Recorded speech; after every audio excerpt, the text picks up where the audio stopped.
Liam Fox.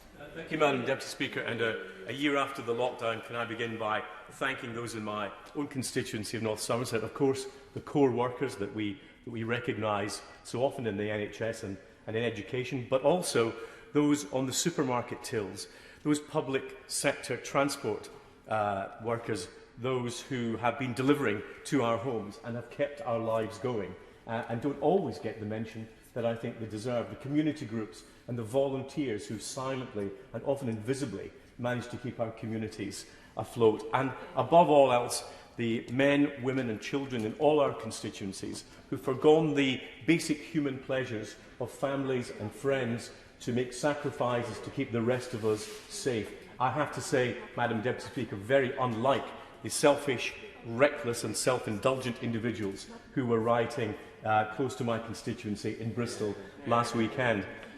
I would be dishonest, Madam Deputy Speaker, if I didn't say that I resent having to vote for a 6-month extension to these rules today, given that they are out of step with the lockdown path that has been set out by the government.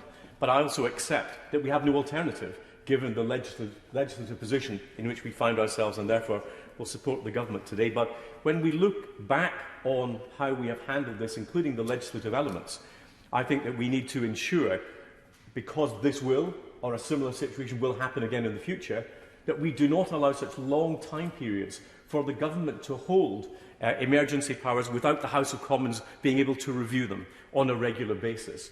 I think having a 6-month period where government is able to do that is out of step with our constitutional conventions in this country. It is certainly out of step with what I regard as the principles of conservatism when government is allowed to have that leeway. So I hope that we will see that change. Now, there's a lot of talk, Madam Deputy Speaker, today about the concept of passports. I want to say something very briefly about that.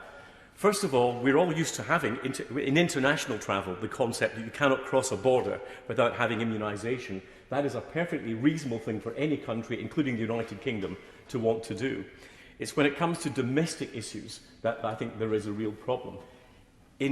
Where the government were to try to compel individuals to carry some proof of either immunity through vaccine or a negative test, I think that would be completely unacceptable in a country where civil liberties are held so highly and so prized. I think, however, we as Conservatives should be very careful not to constrain the private sector in how they choose what customers they have. If they choose to have particular customers in particular ways, whether they're airlines or pubs, that is up to them. And again, I would not like to see a Conservative government intervene in the freedom of the private sector to choose the customers that they have. We can't pick and choose which freedoms we choose to protect and which ones we choose to apply. Very briefly, Madam Deputy Speaker, I want to say something about this concept of third wave. It's not a third wave, it's a continuing wave. In any population that doesn't have immunity to a particular pathogen, it will continue to spread until either the community immunity increases through vaccine or because of recovery from infection. And we have got to ensure that we do better globally. We have not done well as a global community on this pandemic. We've got mRNA technology, which should make it much quicker for us to deal with any emerging pathogens, and yet we have a global pandemic disaster on our hands. And we have to recognise that if we're going to do better in the future, we have to have global protocols. And you can't have global protocols if you don't have global metrics. We can't even decide exactly how to measure the number of people who've died from the pandemic. We have a long way to go. And when we look at how we've handled it, we need to look at how we've handled it as an international community. A global pandemic requires global solutions.